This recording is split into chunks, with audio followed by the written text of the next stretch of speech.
like Fight Club. Would you ever watch it? Yeah.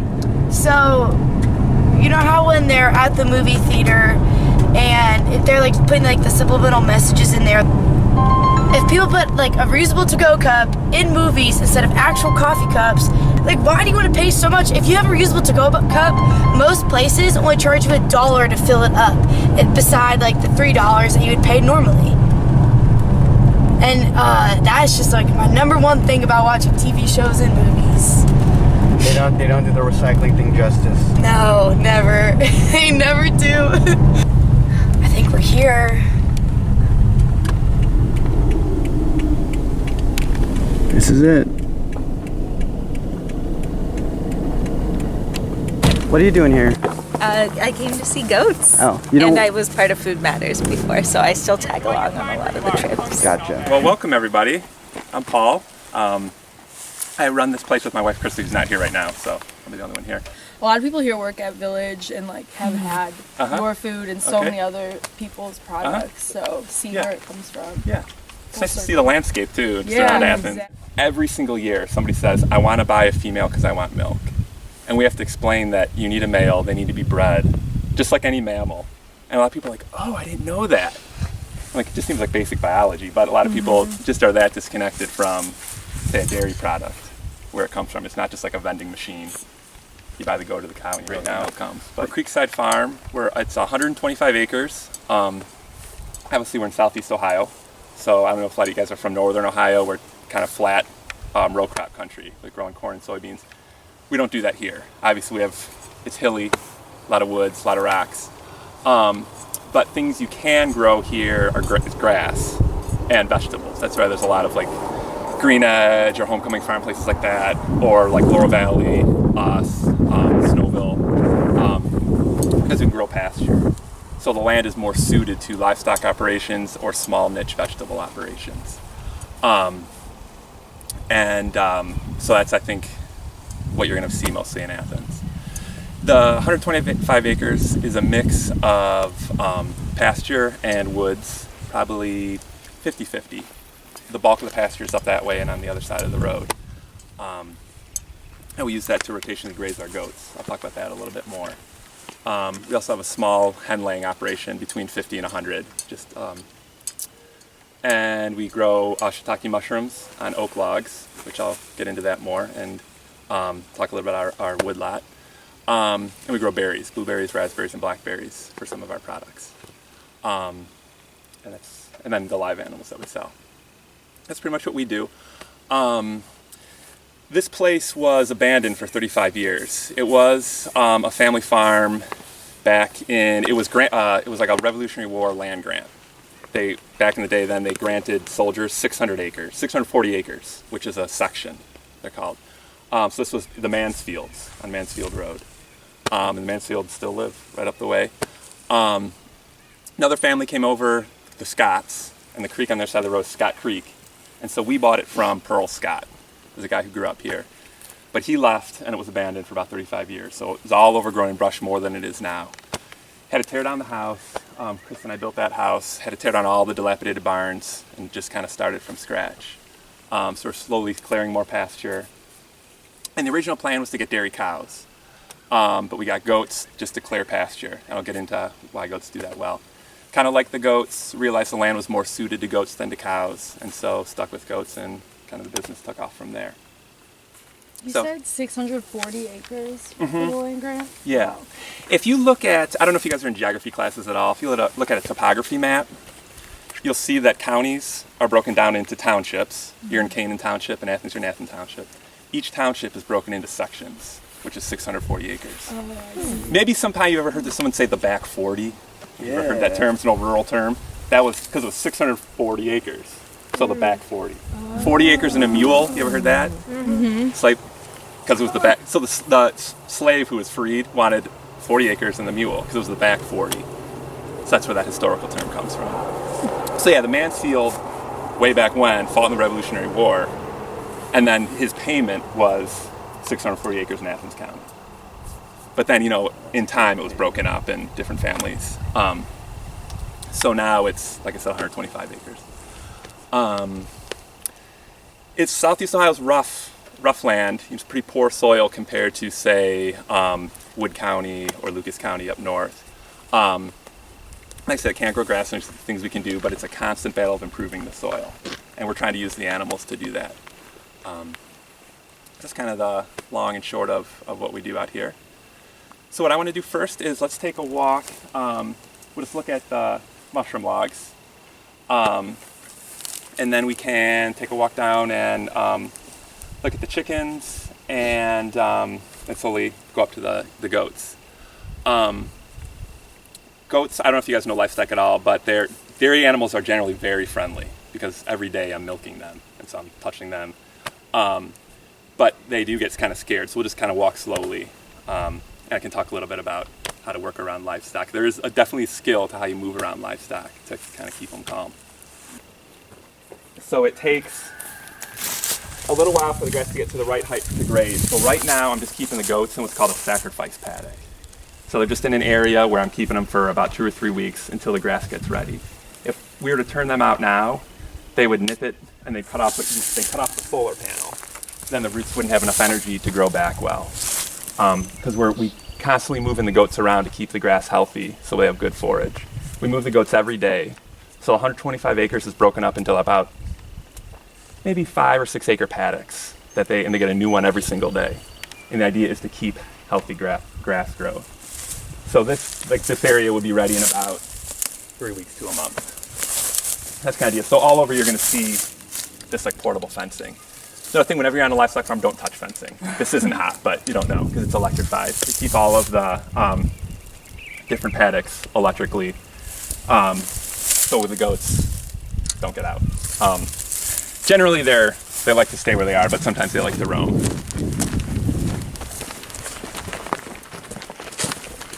So there's about a 14-acre section a ways up the top of the hill that was the whole place was clear cut in 1980.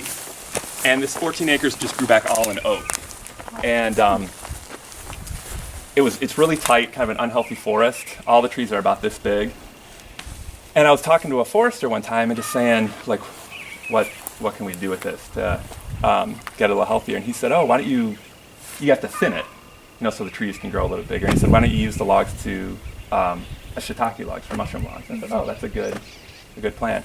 So we've been slowly about each year I'll do 100 to 50 logs. You can come back here and take a quick look at them.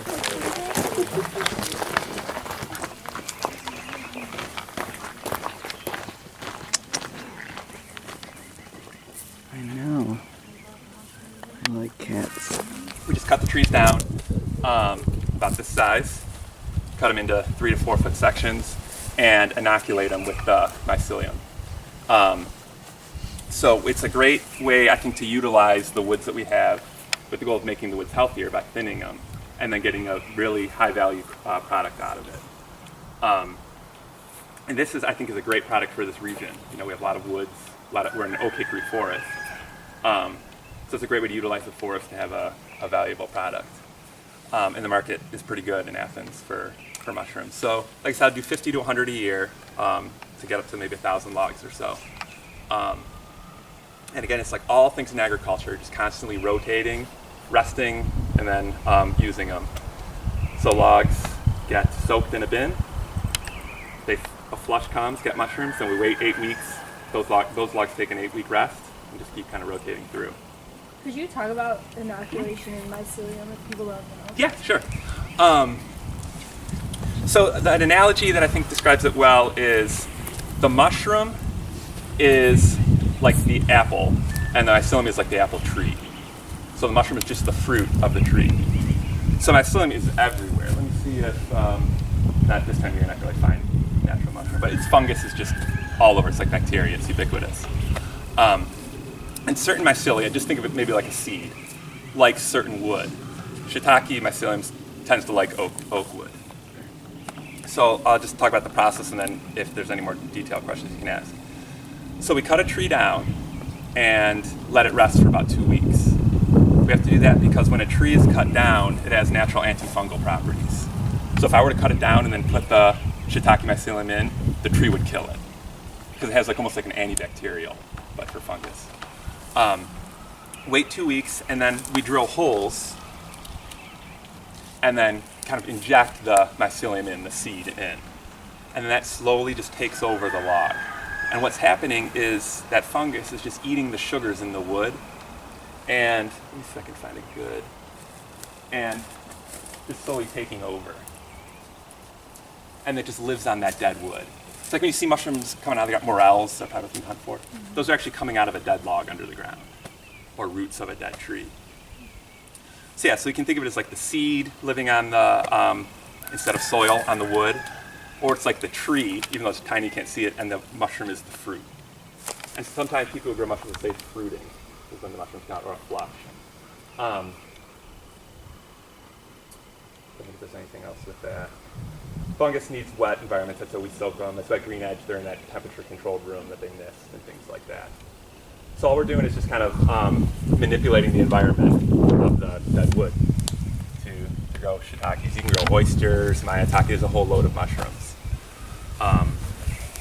And for us, like I said, we have the oak woods. We're just trying to work it to make it thinner, get healthier trees, and this is a kind of a byproduct of doing that. Unless, so if I can just talk about farming, unless you're on like a big specialized row crop farm, all small farms down here are going to do a lot of different things. So we're constantly looking for ways to utilize the resources we have on the property, and one of them is oak, so we're able to do the shiitakes. Yes, so the forest that you took these out of it, you're thinning because you want to make the forest healthier. Like, what, do you have like an end goal for the forest? Like, are you just want it to be healthier because to build like natural habitat, or are you going to use the forest for something on down the line? Great question. And I guess the short of it is I don't really know what we want to do yet. The forester, any forester is going to be pushing towards timber production. Mm-hmm. So he looked at it and said, wow, there's big money here if you get these oaks to be big. That's not necessarily how I'm looking at it. So we have multiple goals. One is, I just want to, when I'm gone, I want this place to be healthier than when I got it. So I want there to be a healthy forest, just for my own satisfaction in life. It is not, wildlife habitat is nice. It's also nice just to walk through a healthy woods. There is, someday if we did want to have it logged, it'd make the oaks healthier. I think the overall goal is just to have a healthier farm. The woods that section of woods we don't graze the animals in. It's not part of our livestock operation, but I see it as, I think is just the long-term goal of making a healthier woods. But another thing that's interesting about farms here too is there is always that relationship with the environment because we live in such a diverse place. So there's a lot of wildlife that can either be seen as pests or as something that you enjoy having. And we kind of enjoy having the coyotes and the fox and animals like that. So that's part of the goal too, is to create a nice woodland habitat for them. And it's also just nice to have nice woods. Sure. I guess I was wondering, are you going to lumber? Are you going to? We don't have any goals to What the mushroom lions mean? What kind of wood they would like? What do you mean? Like you said, the shiitakes like oak. Oh yeah. Do you know lion's mane mushroom? What it might like? Oh, lion's mane oak as well. Oak as well. Yep. Oak is usually everything but oyster. Doesn't like oyster mushrooms, like softer wood. Oak is the best for almost everything. It's such a hard wood and it lasts long. There's Field and Forest is that's where I get the mycelium. It's a place in Wisconsin. On their website, they have a chart that lists every species and its preferred tree. Nice. And lion's mane. I'm not sure what else because I usually just focus on oak. But that's a good Field and Forest is a good thing to check out if you have any interest in it. Nice. But the mushrooms, it's a real fun thing to do. Again, you were talking about how the kids were amazed that potatoes produced more potatoes. It's kind of amazing when you pull those out of the water and then a week later that log is just loaded with mushrooms. So it's kind of a neat little magic that happes. But Do you fruit them like that, or do you lean them out? well, I'll lean them out. Yeah, stack them like this in the winter, so they get a little more protection from the wind, and then I'll either put logs out or those boards that have the trees and lean. It's just easier to harvest. And I usually fruit like 20 to 25 at a time. And like I said, that 8-week rotation. That's the risk scale. Anything else? Other questions? Let's handle down this way. I also do some maple syrup. Just kind of for fun.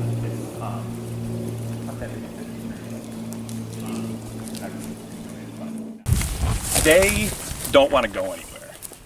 If I open the gate, the goats would probably walk a few feet, start eating the grass, and then turn around and like want to go back.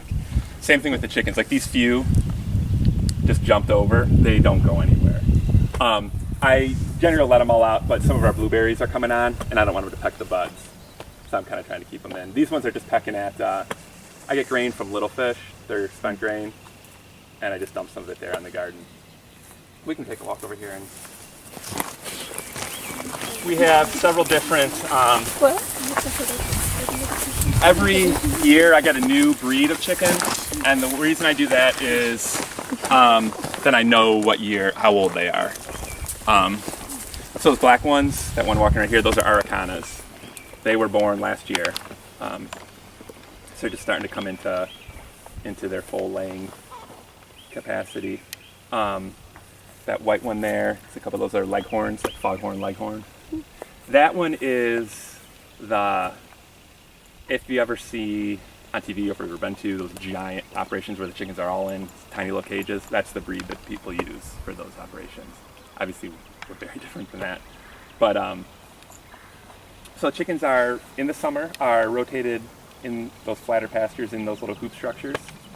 I keep them in that poultry netting around those during the day. I open it up, and so they can roam wherever they want, but they stay within 100 yards of their structure.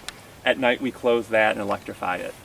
Even though their coops are open, that keeps them safe from, we have several fox families that live in those rocks, and we haven't lost a chicken to the foxes yet, but I think it's because of the electric netting.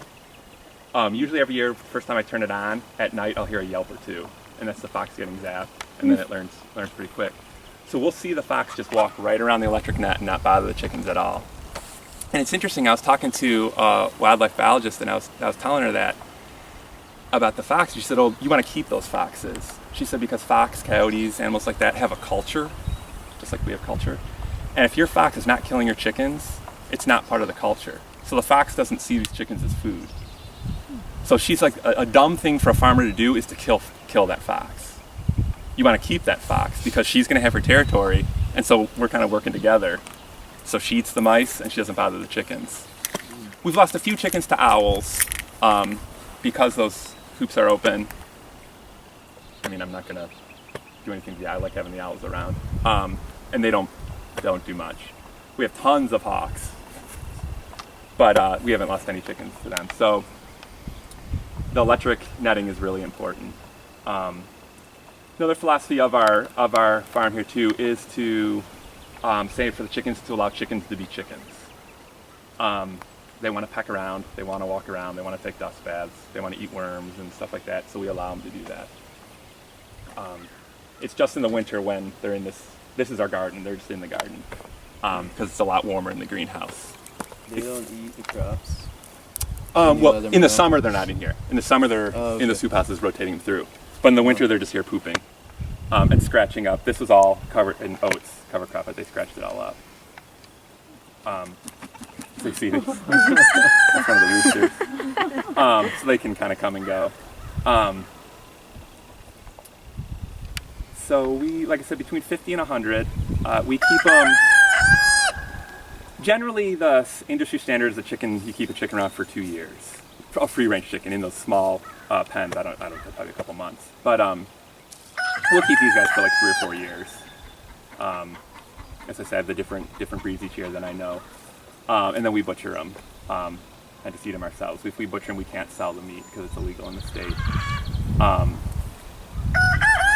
Another reason we have them is it's really good for fertilizer for the pastures. When I pull those coops, I guess what I do is I set up the netting and the coop is inside, and I pull it from one end to the other. When I get to the other, I move the netting and it goes from there. But the coop is moved every day. But you can see the green grass just behind where I pull it. Just from chicken coop is so high in nitrogen. So that's another reason it's good fertilizer for the pastures. Like I said, in this region with kind of poor soils, we're constantly trying to build fertility, constantly trying to get the pastures greener and healthier. And the chickens are just a way to do that, again, and they supply eggs. Kind of like those woods. Want to make it healthier, we get the logs, the mushrooms, chickens fertilize the ground, and we get eggs that we can sell. Laying hens is never a money-making thing. If you guys are wanting into farming, laying hens is not. There's one farm, High Bottom Farm, here in Athens. He has about 1,500 laying hens. So at that size, you get the economy of scale, and you could make a little bit more. But like those commercial operations, like the 69-cent eggs at Kroger or whatever, those come from 300,000 laying operations, and that's when they're in cages.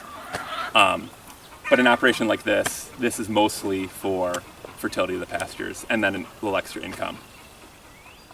And it's just nice to have chickens. If you have a farm, you have to have chickens.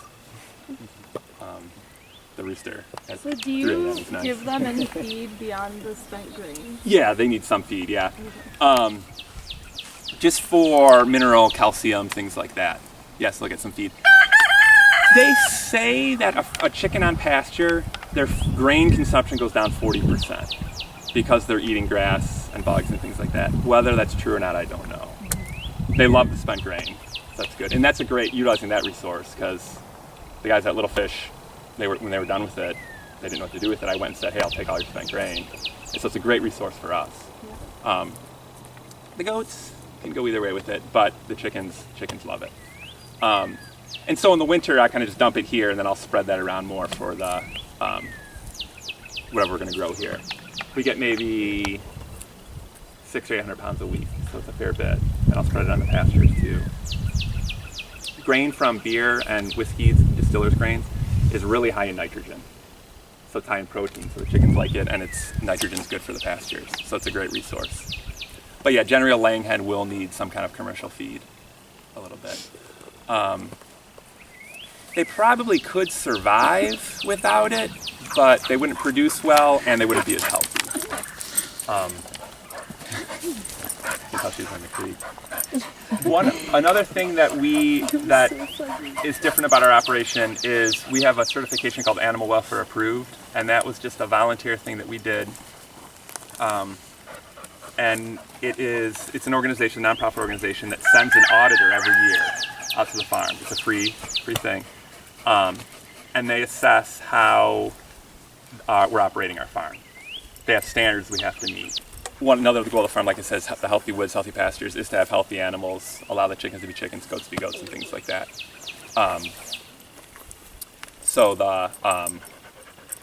We're really trying to have create an environment that's healthy for the animals as well as for the land. There's some raspberries there, so that's just manure they're digging through. So here, this section of the garden here is just produce. We'll occasionally sell cut flowers. I will sell some produce at the market, but our scale is not that big, so this is mostly just for us. The other side there's about 300 blueberry plants. They were about that tall, and then we had the cicadas 2 years ago. They just hammered them. So I had to prune them back to about that much. So they're just coming back now. But we have a decent crop each year. Then 150-foot row of raspberries, and up front there's about 1,000-foot row feet of blackberries. And we'll use that fruit to sell fresh fruit, and I'd make yogurt to put in yogurt as well. And then on here we just grow the regular old garden crops, tomatoes, onions, leeks, things like that. And then cut flowers, which we'll sell. Any questions about the chickens or anything like that? How do you deal with birds in all your berries? Just try to pick them fast. Or Yeah. overwhelm them? Yeah. We could net. John Wood, the guy at Homecoming Farm, or Glogly, he has a big orchard. I mean, they have thousands of dollars in netting. It's just not worth it to me to net them. I have a variety that comes all at once. Most small fruit, you can get them, so there's early, mid, and late season. I just have all mid-season. So those blueberries will fruit all in about 2 weeks. So I just try to pick them before the birds get to them. But birds get some. Oh, yeah.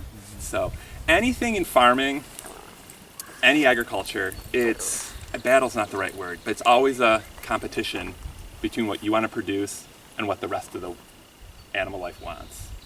You know, like I said, we were lucky that the fox isn't killing the chickens. We do have owls. I mean, the owl doesn't care. It just comes and kills the chicken. The birds, they're like, holy cow, this is like an unbelievable amount of food. Thank you. So they'll just eat it all. So I'm constantly trying to figure out how to best do that.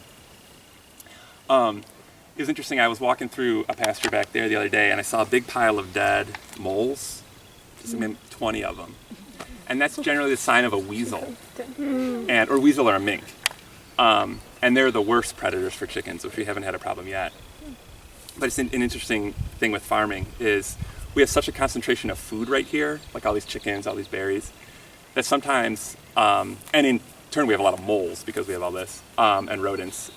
A mink or a raccoon won't even know what to do. So if they'll get into the hen house, they'll just kill them all. Because it's like a person at a buffet. They're like, oh my gosh, like all this ice cream. That's how the birds are when they see the berries. Like, this is unreal. So it's just a constant battle to figure it out. Whether to spend thousands of dollars in netting or just to pick quick. So we just choose to pick quick. There's a few new pests that have come in, some fruit flies, the spotted wing Drosophila, that came from Japan that is just coming to Ohio now. It's a big problem for berries. It is causing a lot. We choose not to spray. There are sprays out there that'll do it. There are even organic sprays. I just don't want to. Even organic sprays will kill a lot of insects.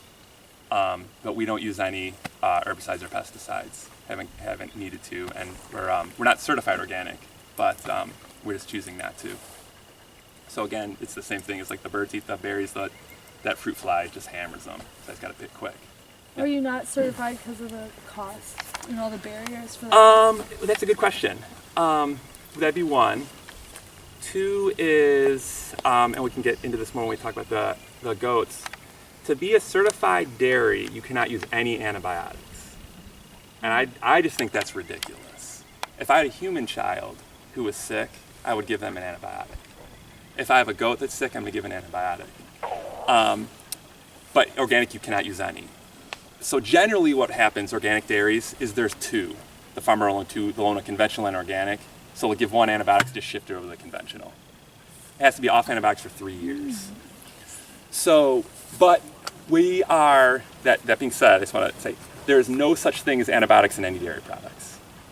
The state is like on top of us, even though we're tiny, on top of us for antibiotic use. So every antibiotic I use has what's called a withhold period. So I have to pull that milk and just dump it or drink it myself or give it to the dog for a prescribed amount of time. And every time I make a product, I have to test it for antibiotics. Even if I know there's none in it, I have to test it, and then the inspector comes and checks. So even though we do use antibiotics, it's very safe. But that's the biggest barrier to being organic. I just think that's ridiculous. And most other farmers do. But commodity dairy, the price for organic milk is so high, those guys are making a lot of money. That's why a lot of them choose to do it. But since we're such a niche market, we're doing that. But otherwise, I think what's more important for us for marketing is that animal welfare approved. Because those folks are really strict in how the animals are treated and how we're treating the land. I think that's more important than organic. And that's national? Yeah, oh yeah, it's I think it's the US, Mexico, and Canada. Okay. Yeah, it's a great organization. I think they do a really nice job. But that would be the biggest barrier to organic. And I also think that organic, because organic fruit, they can use a lot of sprays that are pretty nasty, but it's organic. You know, an organic farm can import chicken manure from California, you know, and it's organic. So it's that there's kind of it's hazy on whether organic is what it really means. And we sell all of our products are sold locally at the farmer's market, and people can ask me any questions. If customers want to come out and look, anyone's welcome. So we're totally transparent to see how we're doing things. But we just choose not to use, I don't want to use Roundup, glyphosate. I don't think it's bad. If somebody wants to use it, it's fine. I just choose not to. We'd rather kind of try to work with natural systems as much as possible. That being said, we can do it because we're small. You know, I can come out and pick the blueberries fast before the birds get most of them. Someone who has 20 acres of blueberries, sometimes they have to spray, I guess, if they want the product. but we're small. That's one advantage of being small. Is I think you can create a healthy product. So that's the laying hens, the berries. Berries, they like a more neutral soil. Here in southeast Ohio, we have acidic soils. Generally around like 5 to 5.5 is the average pH. And really the only thing that likes that is blueberries and like holly trees or azaleas. So I put down, this soil here in this area is around 6. It's a little lower, a little more fertile soil. So I put down sulfur, treated it with elemental sulfur, just like rock powder, to bring it down to the right pH. And then what I do is when we make cheese, a byproduct of cheese is whey. Little Miss Muffet, Center Puppet, curds and whey. Whey has a real low pH, it's like 4. So I dump that on the berries, and that helps keep the pH down. A good use of that byproduct. Do you do any lime, or you just do the whey? Well, lime would increase the pH. So lime. The whey decreases. The whey decreases. Oh, yeah, because the whey is like pH of 4, where lime's pretty neutral, but it'll increase the pH. So I'll put lime on the pastures. Our bedrock is sandstone. More west of here, the bedrock is limestone. So it'll have more pH, higher pH soils. So yeah, in the garden I'll put lime down occasionally, but mostly my focus on the pastures and the garden is organic matter. So I spread tons of manure, bringing that grain, things like that. I mean, the verdict is out on how to make healthy soils. I think organic matter is the most important thing. So we just put down tons of organic matter. The manure spreader is my favorite tool. So I'm trying to do that to get our pH up a little bit. Do you have like a compost system that you use here? I'll probably spread maybe 30 or 40 tons of manure a year. It's like 60,000 pounds. My compost system is dump in a pile, cover it, let it sit for about 2 years or a year. And the piles get big enough that occasionally we have animals that die. I can put an entire goat in it, and about a month the goat's gone. So the compost gets up to around 140. Yeah.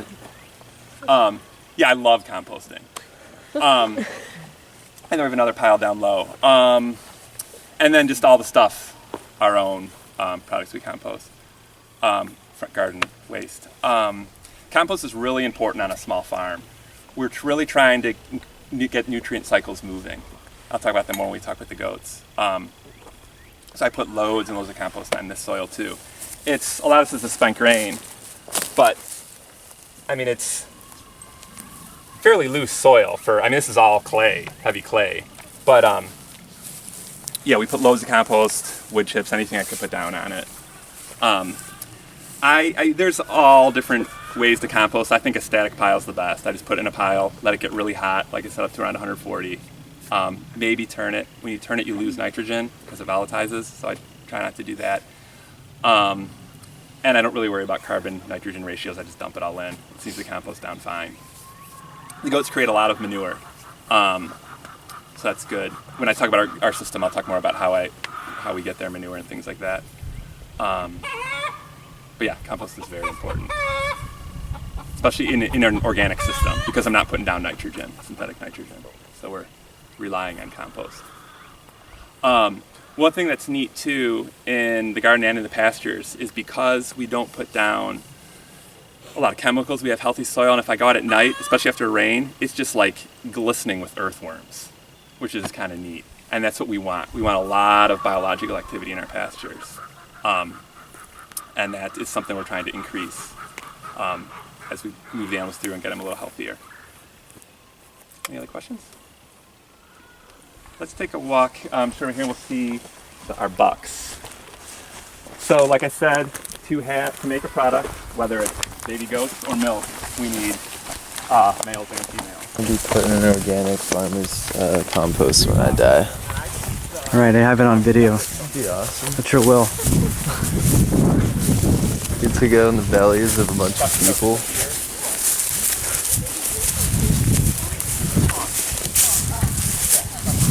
I don't know if you guys know anything about male goats, but they're always known for being stinky. And there's a reason. They go into, these guys are very friendly. Just like deer, elk, sheep, they go into rut. So they're seasonal breeders. So in the fall, they will go into rut, and that's their breeding time. And what these guys will do is, I don't think you see that, see his yellow on his beard? That's stained from urine.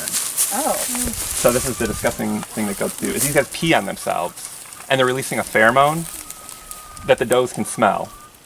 And then when a doe goes into heat, just like a dog go into heat, they have a 21-day cycle. They can smell that pheromone, and they go berserk, wagging their tail. They'll run through fences. So like it pees on itself, or they pee on each other? On itself. That's talent. I'm not going to get into that. I can get into the anatomy more. What? Get it to the beard. Good question. So The smell. they, their penis comes out, and it has a little thing at the end, like a little periscope, that can direct the pee. They put it in their mouth and spray it, and it sprays the pheromone. But that's why bucks are known for being stinky, and people often say like, "Oh, goats are nasty," but it's just what they do. These are 3 sweet guys. The bigger one is William. There's Jack and Solomon. They're all alpines, French alpines. They're originally from France. That breed, not these guys. William is 6 years old, and these guys are both 2 years old. Jack and William, anytime you're on animals, you're gonna see a lot of poop. Jack and William we raised on the farm. Solomon we bought from a breeder near the West Virginia line. You can see Jack and Solomon both have horns. We leave horns on our animals. William, when we bought him when he was a kid, he was disbudded already, so someone burned his horns off. Most cow and sheep and goat dairies will burn the horns off. I like to leave the horns for a few reasons. One is they act as bumpers. These guys fight a lot, like they'll rear up just like the sheep you see on TV and slam heads. And if they do that with William, he just clunks his skull. We had a buck that had brain trauma. So the horns are good in that reason. Horns also dissipate heat. And if you've ever seen pictures of desert animals, they usually have big ears. That's to dissipate heat. So if you touch their horns, they're really warm. They're very vascular. So it's a nice way for the animals to dissipate heat. These guys are the same as the does. I have them just in this little area right now because the grass isn't ready. So I'm feeding them hay. But they get to roam the bottoms, and we own about halfway up the hill. And in the summer, that'll get full of brush. And so there's about a 5-acre area that I give them in the woods. So they have quite a bit of space, but right now they're just kind of hanging out here and eating hay. Because if I let them out, they could damage the grass. So they're kind of on vacation now. In any livestock operation, generally there's going to be more females than males, but this is still half the herd, because without them, we have nothing. So take the same care. We take the same care of these guys as we do the females.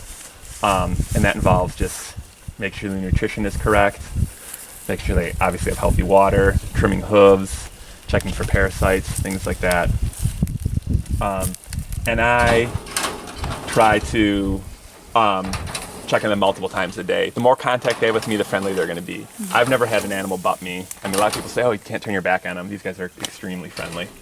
They do get rough with each other, and during rut, they're aggressive. But by and large, they're very healthy.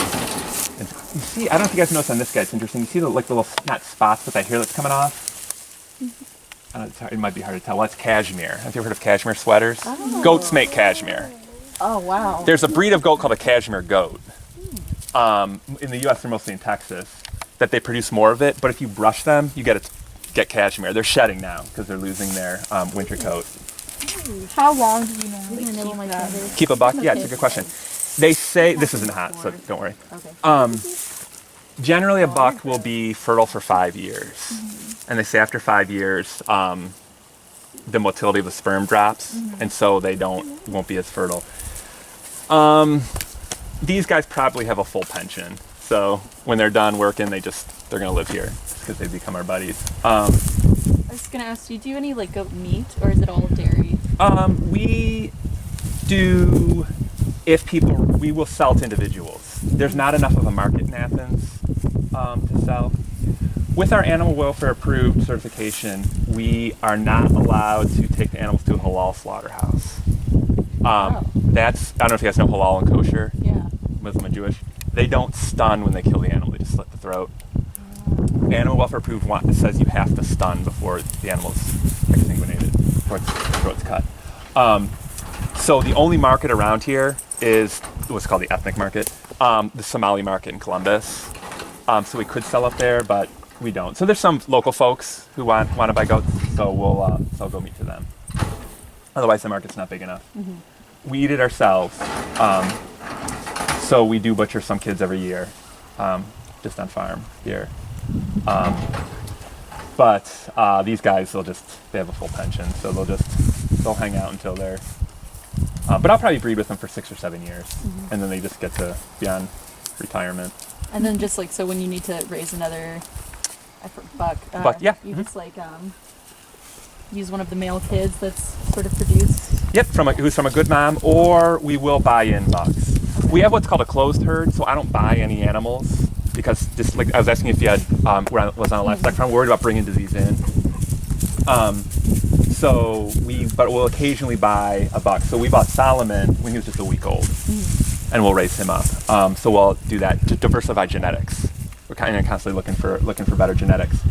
The best way to increase the genetics on a livestock farm is through bucks, because these guys will breed 10 or however many does each. So we can get a good buck, then we'll have better kids. He came from a very good doe, so that's why we saved him. Do people ever bring goats here to breed? No, a lot of people ask, but again, it's disease. Okay. I don't want to. Everything I go to, generally with OSU kind of stuff, is the mantra is always don't buy problems. So you don't want to bring diseases onto your farm, either by buying the animal or letting people bring animals in. With goats and sheep, cows to a limited extent, parasites are a huge problem. These guys are browsers, meaning they want to eat with their head up. Sheep and cows want to eat with their head down. So they are naturally parasite resistant if they're eating high, because parasites, meaning worms mostly, are lower in the grass. But in any kind of agricultural system, they're kind of forced a little bit to eat down because we have them on grassy pastures.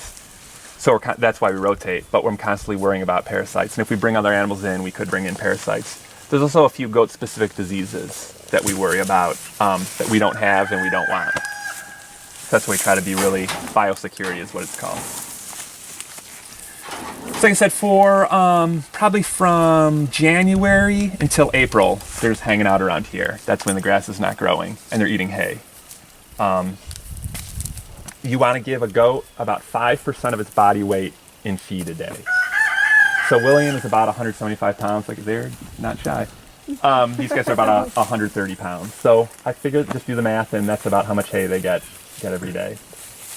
And then come April 1st, I'll start rotating them just like the does. What constitutes a good doe to breed with? It's a good question. We look for a few things. One is production. So she produces a fair amount of milk. I look for parasite resistance. So it's just a naturally healthy immune system. Everyone I've talked to and everything I read, people don't know why, but some animals are more resistant to parasites. They can handle a higher load, so we look for that. And then temperament, one that's mellow, like that, just for ease of handling too. We've never had any mean animals. Just some are skittish, and it's just they're a little more difficult to work with for whatever reason. Just like people, just different temperaments. But we really put an effort into, I guess, being calm around the animals. The idea is just real mellow. They're prey, we're predators, and they know that. And we want to minimize that. So we want to have just calm animals. So temperament's a really important thing. The dog, obviously, is a predator, so they're kind of skittish around the dog, even though she's terrified of them. But they're like deer. They're constantly looking around. So as much as we can, we just want calm animals. You can see he's a really sweet guy. Yeah, I'm in love with him. Yeah. Are there any cues, like anatomic cues of good genetics that you found? That's a great question. A lot of people will say that in a buck, if you talk to any like the old timers, they'll say big testicles mean it's going to be a good breeder. I don't know if that's true or not. But they can say that like broader shoulders, things like that, just kind of means it's going to be healthier, is what people say. I don't know if that's true. In does, there's all sorts of things. Anything in agriculture, there's going to be a million opinions on things. Scientifically, there's a lot of things out there on anatomically what. There's different things you look for in an udder that just means it'll last longer. The way their feet are means they'll be able to walk around longer. You know, an animal that has, if their feet are a little splayed out, they might have some trouble on the rocks, so things like that. But I don't know if I buy much of that stuff. We also, since we're a small specialized farm, I'm really trying to just figure out which animals to do best on our farm. So our furthest pastures are almost 3/4 of a mile away, so the animals are walking quite a ways. So, you know, I want to create like a healthy, we can't have just big, giant, high-producing goats itself. I need animals that are also healthy and able to walk that far. So I guess anatomically I look for maybe smaller goats too. These guys are here, and their paddocks are all around here. And then come October is when they go into rut, and that's when we'll breed. And what we do, the way our system is I take the does on dates. So when a doe is in heat, she makes it obvious. She calls, she flags her tail, she wants to jump through fences. Whichever buck I want to breed her to, I'll bring them to any area, and I'll let them be together for like a day, maybe 4 hours, until the doe looks at me like, get me out of here.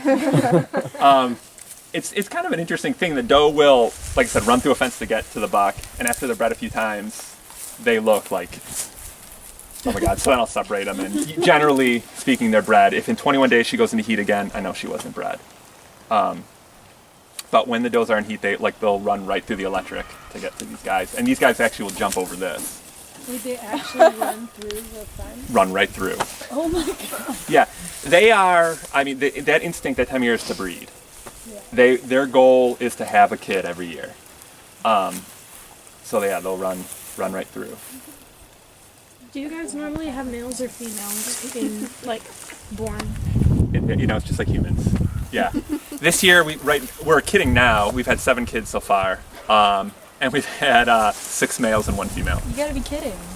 And I'll talk more about it with the does. They're different than sheep and cows. They like to go inside every night. They want to be in shelter. So wherever they are at night, they'll want to come back. But if I fence them in, I'll walk them in. The bucks sleep in here, and they'll sleep up there. They're like chickens. They have a homing instinct. So if I were to open this up and move to California, every single night they would come back here. They generally, like in the wild, goats generally have like a 1 mile radius, and they go to the same cave almost every night. So even they're, like I said, our boundary is maybe 200 yards up, and I just have a kind of a fence up there, and so they'll get out sometimes, and they just come right back. But no, I just turn it on for the chickens. When I'm rotating the does up top, I'll turn the fence on. The goats will love it. It's called a bunching grass. You see how it grows in bunches?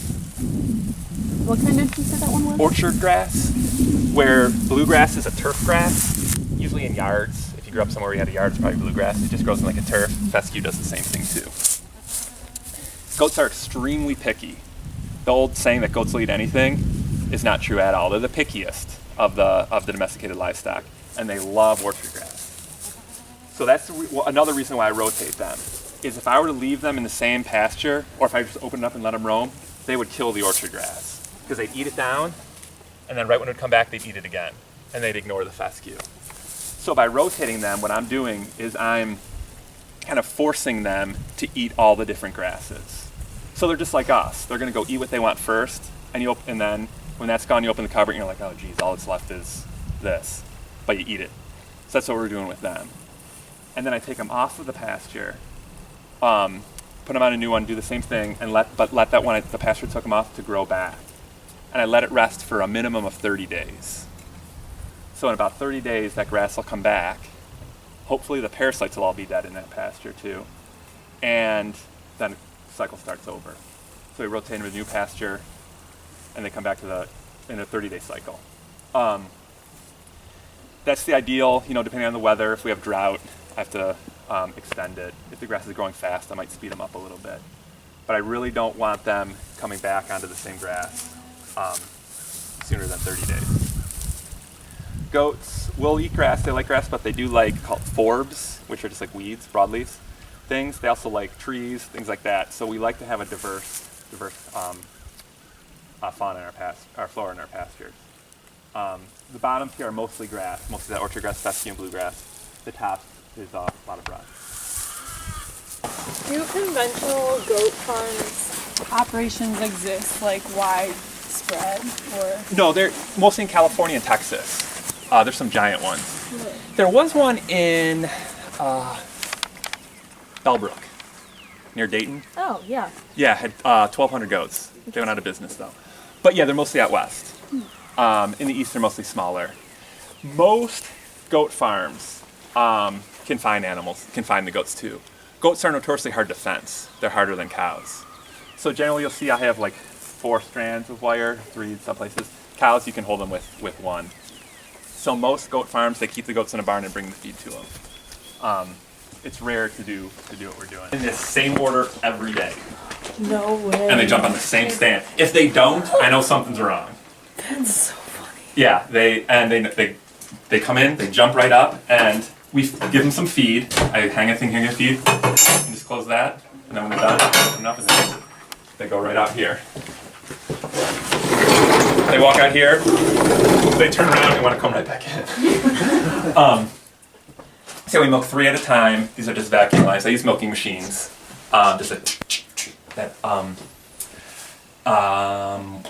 We give them about a pound of feed a day. That's far less than what is recommended. And I do that because I want to minimize the feed they're getting that's not pasture. I want to minimize feed that we're buying in. But if we didn't do that, they would really struggle. Dairy animals need some kind of grain, some kind of source of carbohydrates. But this is the only feed they get is when they're in here. The rest of their feed is out in the pasture. So they're getting like 95% of their feed out there. They're getting maybe 5, a little bit less in here. Takes about 5 minutes to milk a goat. So they're in here for 5 minutes. When they're done, they go out, they hang out, and then we take them up to pasture. Our system is different than most in that, so on a standard dairy, the cow, the goat, the sheep, whatever it is, has their offspring. Generally speaking, what the farmer does is they will leave that kid lamb, calf, with that mom for about 3 days. So that animal gets colostrum. That's the first milk. They'll pull the kid and do whatever they do with that kid. So I worked on several dairies like that. I just didn't like doing that, just for like personal reasons. The mom gets really mad. I've been chased with cows while I was pulling the calf. So I wanted to have a system where I left a kid with a doe. I figure she's going through this pregnancy. It's hard on her body. I like the animals. I want to figure out how to do that. So what we do is goats generally have twins or triplets. They rarely have a single.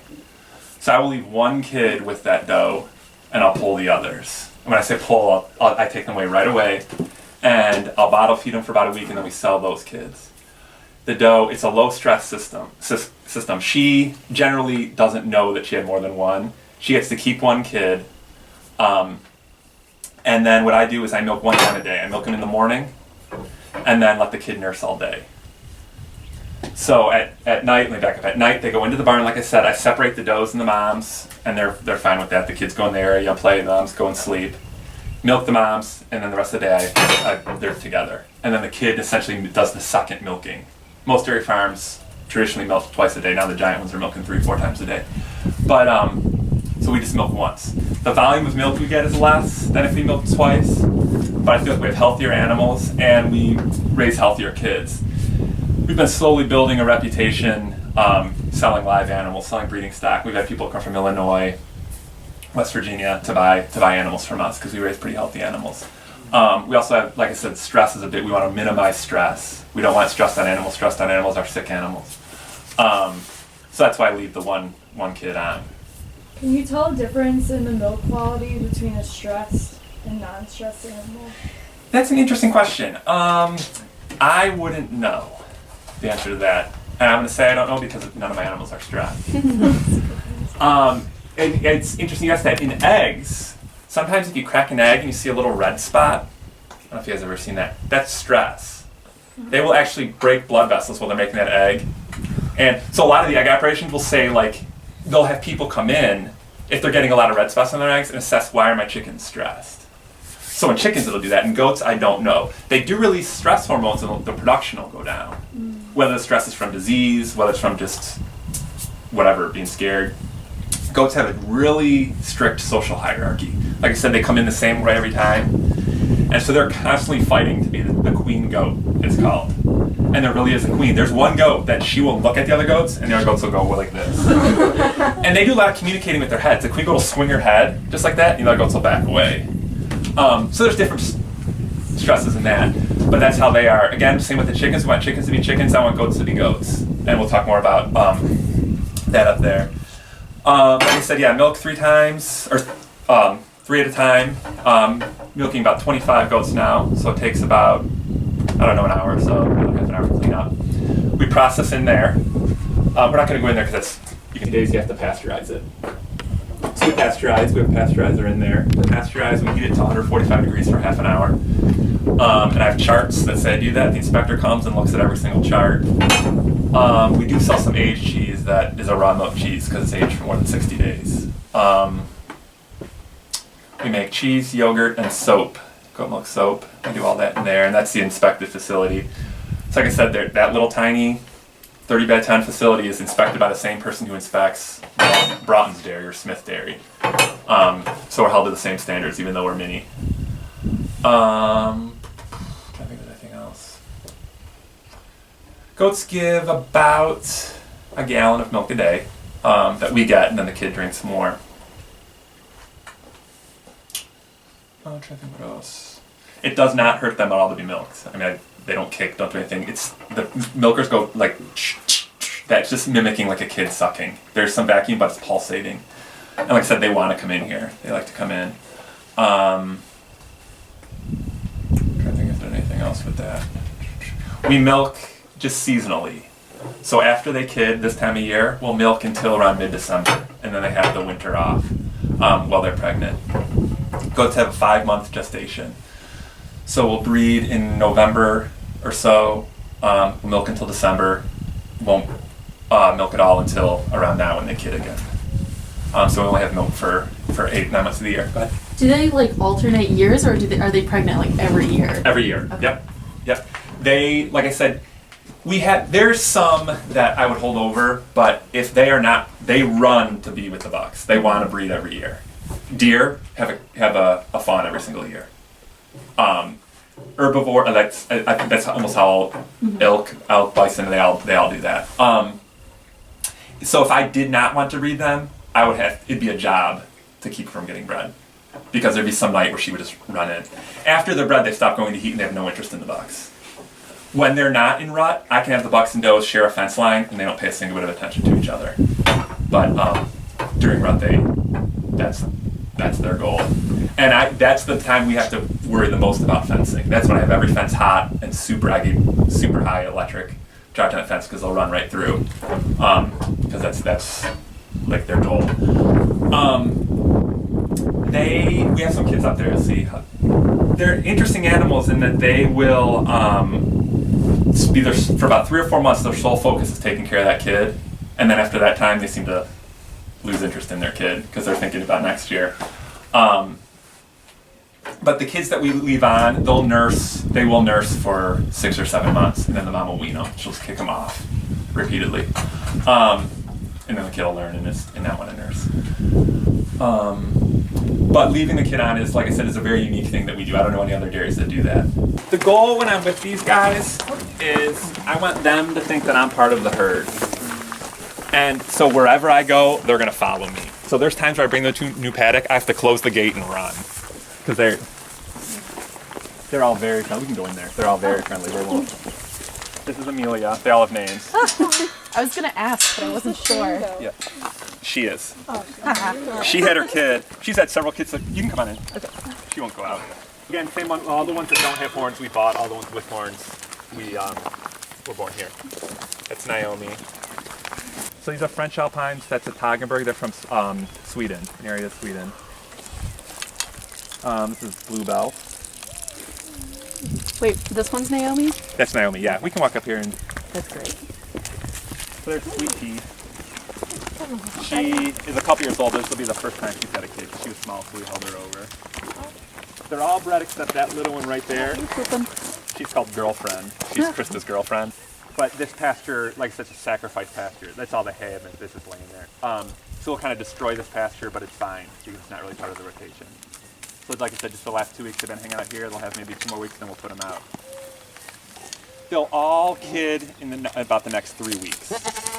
So she heard her kid, Colin. That was her kid from last year. So she thinks she's talking to her. No, this one. Wow. I'm not okay. So see the black and white one? She's one we're going to sell. So I've been bottle feeding her, so she's going to run to me. Oh my god. So you can... Hey, Peanut.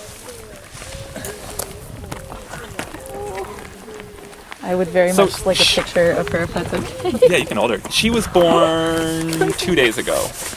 2 days ago? Yeah. So does she have any teeth? Yeah. Oh, yeah, she'll have tiny okay. teeth. Goats have teeth just on the bottom. Okay. Well, I was around a baby horse one time and it didn't have any teeth yet, so it like sucked on my finger. I just didn't know if that was. It probably won't hurt. No. Oh. Wow. So she was one of 2. So I kept one with the mom, and then I took her for about 8 hours. And then when I bring her back here now, the mom doesn't recognize her. Wow. So I've been bottle feeding her, and then she's going to another goat farm. We're selling her, they want a breeding stock. So the Animal Welfare Approved certification says we have to keep babies for 7 days before we sell them. So I'll bottle feed her for 7 days, and then we'll sell her. And she doesn't recognize her mom, just from that short time they didn't bond. Only 8 hours? 8 hours, wow. Yeah. If we took both kids away, that mom would want one kid at least. It would recognize it? Yep. Wow. Mm-hmm. But since she has that one, that's the instinct. Hormonal or? I don't know enough to know. I would imagine. So that's how they learn. Can I hold her? Yeah. Oh my god. That's just iodine. After they're born, the umbilical cord separates, and I dip it with iodine. So you can see they're very friendly animals.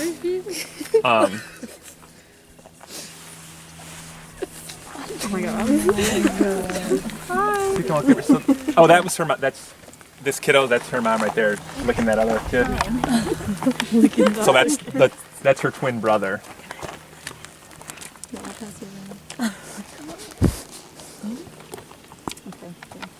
Is there, so when you like pick which one to sell, is there like a gender?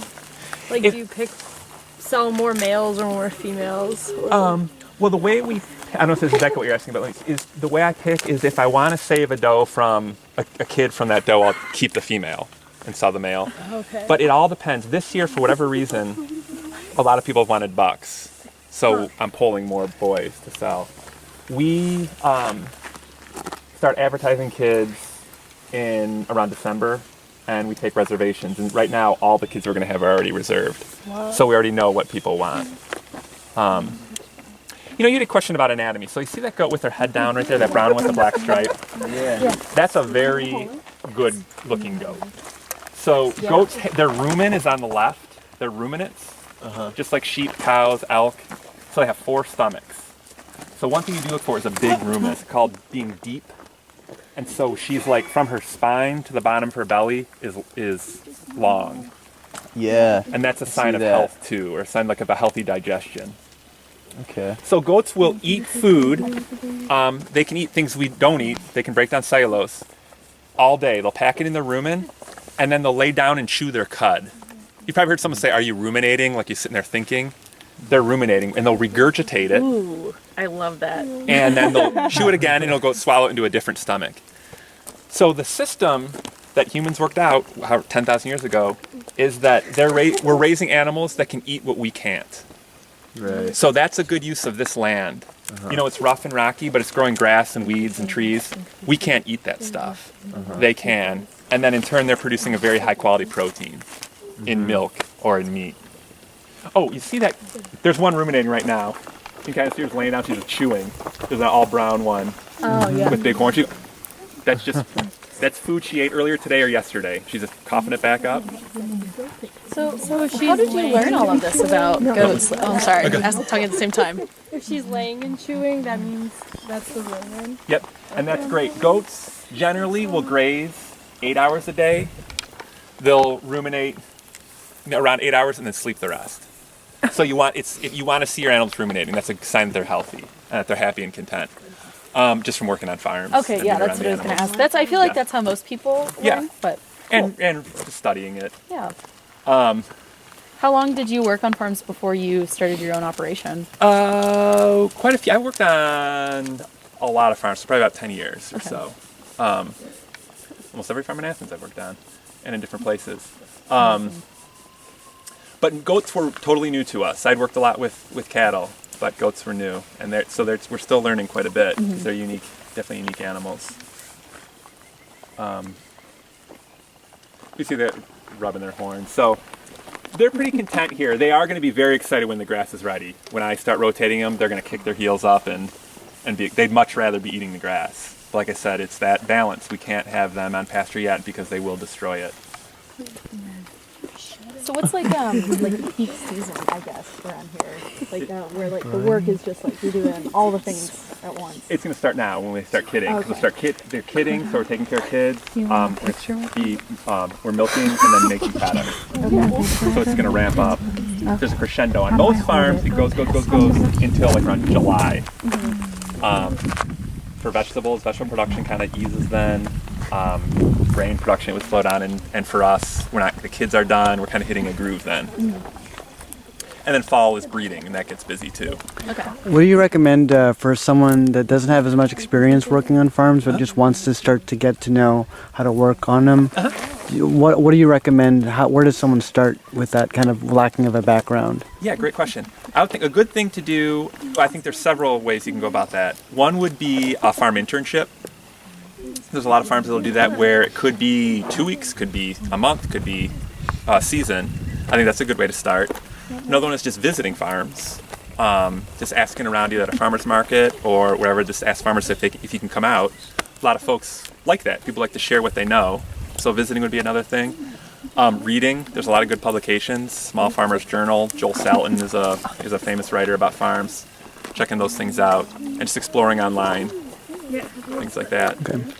See, that's cashmere. See how she has that coming up? Undercoat? It's exactly. It's the undercoat. So she has her kid. She hasn't had her kid yet. They carry their kids on their right and the rumen on the left. So she has a bunch of kids in there. She is due to kid Wednesday. Is it that precise? They're usually, yeah, sometimes a day before, a day late, but they're generally right on target. Does it hurt them if they don't get milk? Is that why they like getting milk? Yep, it will. Yeah, their udders get really full.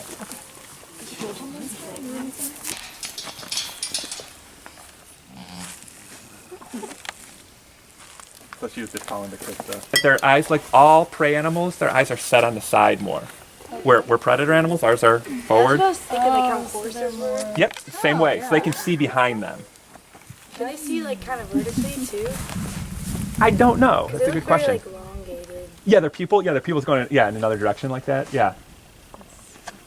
I don't know, but I know their peripheral vision is better. Another advantage that we found in leaving a kid with each doe as opposed to pulling them is the does will teach them how our farm works. And I know it sounds crazy, but they'll teach them the fences and they'll teach them how to graze. Generally, a kid raised by its mom is a better grazer than a kid that's pulled and raised by humans.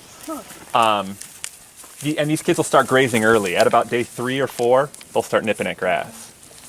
When these kids are born, we don't pen them up. They're just out with the herd. Again, we want goats to be goats. And it can be, sometimes the other moms will butt the kids, but they generally do fine. It takes them a day or so to get their legs underneath them, and then they walk in good. Yeah. So the model of our farm is, a name for it would be pasture-based or grass-based. So the idea is that the goats go out to the pastures and they harvest their own food, as opposed to us keeping them confined in a barn and having machinery harvest it and bringing it to the animals. So we divide our farm up into paddocks, just with this temporary electric fencing, and every day they go to a new paddock and they eat what they need to eat, and then we rotate them around different paddocks, as opposed to having machinery cut the forage and bring it to them. So it's like grass. You'll see sometimes in stores, milk or dairy products will say grass-based or pasture-based, and that's what they're saying. And is that better? Is that? I don't think it's a matter of better or worse. It's just the way our system works, and I think it's better for this region because we don't have the big square flat fields. So we have a lot of fields that we can't get machinery on. There are a lot of people who say it makes for a healthier product. So there is some evidence that says, there's a lot more the vitamins or healthy fats in pasture-based dairy products. So, like on the business aspect, Yeah. do you want to like expand eventually, or is like your current market sustainable enough? Yeah, no, that's good. Yeah, I think it'd be nice to expand a little bit. We are going to start selling at OU this year in some of the like Jeff Market and Boyd Market and things like that. So that'll be a good thing to get into.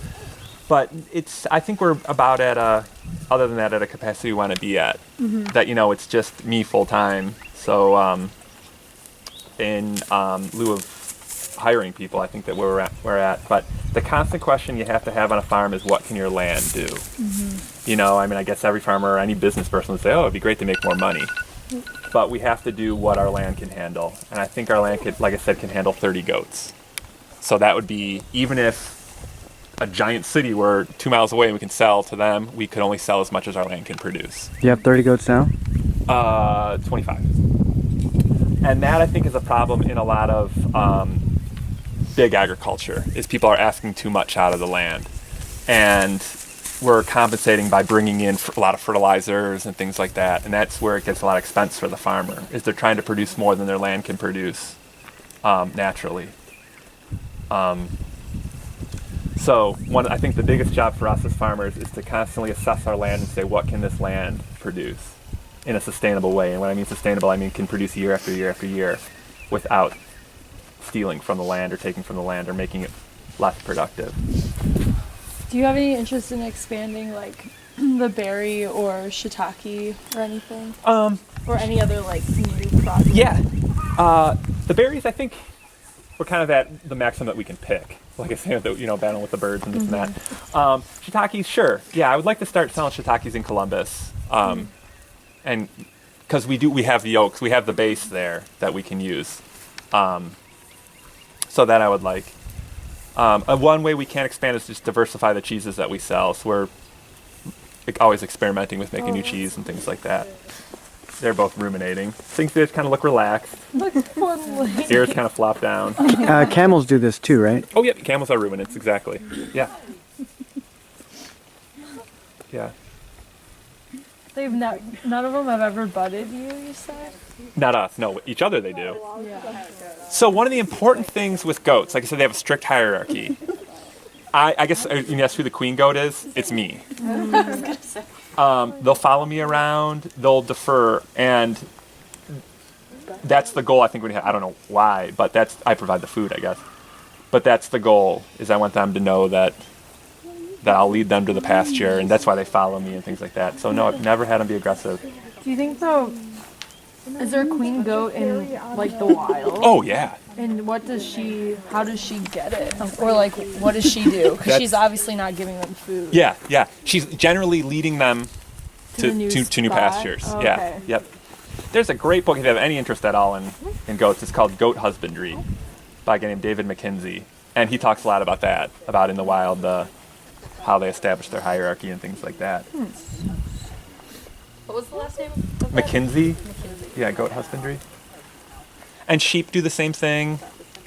They'll all have a hierarchy. How do cows? Not quite as I never noticed it as much. They do. There's called a boss cow in cows, and that'll be the one that'll sit by the hay rack or will get into the parlor first, things like that. But cows. I'm not saying this just because I have goats. Are not as smart as goats. Okay. Goats are extremely intelligent. Like, goats will unlatch gates and they can open doors and things like that.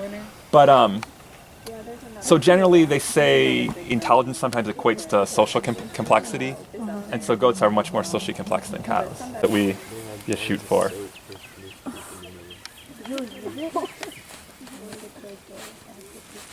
Anything else you want to add? Yeah, so what would you say to somebody that just wants like one goat because they have a yard and they just want a goat? Yeah, what I would say is you should never just have one goat because they're social animals. And goats they're not good lawn mowers because they like to browse. So sheep are better lawn mowers. But we will generally not. When people want to buy goats from us, like when we're taking reservations, we vet the people pretty good. We only want to sell to people who either have goats, have some livestock experience, or are buying multiple goats. We're not going to sell just an individual. But livestock, it's not a matter of just having the animal and putting it out on a pasture. There's a lot of care and a lot of thought that has to go into taking care of these animals. They aren't just wild animals that we've penned in. They rely on us, and so there's I think an important knowledge base before you take on livestock. A lot of people don't do it well, but I think it's important to do it well. So we really try to vet people who are going to buy them. This is the place where I say they like to be scratched, right between their horns, because they can't reach that really unless they're on like a real small tree. Is that what the one buck was doing with the wire? Yeah, yep, okay. He was rubbing, yeah. So they love that. This is Capri. She's like a glutton for getting her face petted.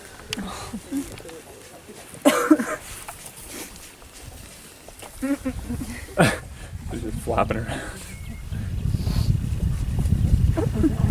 Well, any other questions? Do you ever process them yourself, just for your own system? Yeah, we do. We'll butcher 7 or so a year, and we do everything here. Yeah, which is that it's an interesting thing that because we raise them, and even the kids, even though they're nursing on their mom, we still raise them, and then but some of them we still do butcher, and that's just part of what we're doing. Mm-hmm. It's not easy. I mean, we're killing them, so it's not easy, but that's part of raising livestock. If we didn't sell or butcher some of them, there'd be too many, and the capacity of the land wouldn't work. And another thing I wanted to add too, just talking about farms, the different farms that you guys go to, is pay attention to what that farmer is doing for the fertility of their property. So generally in the past, all farms grew some kind of crop and had animals. But since farms have specialized, there's a lot of farms that don't have animals, so they have to import a lot of fertility. When I mean import, they're either importing like synthetic nitrogen or bringing in manures, things like that. Where the idea of livestock is that they're adding fertility, and you're getting into that nutrient cycle. They're eating things we can't, and they're pooping it back out, and that's bringing the fertility back into the land. So livestock are an important role in agriculture.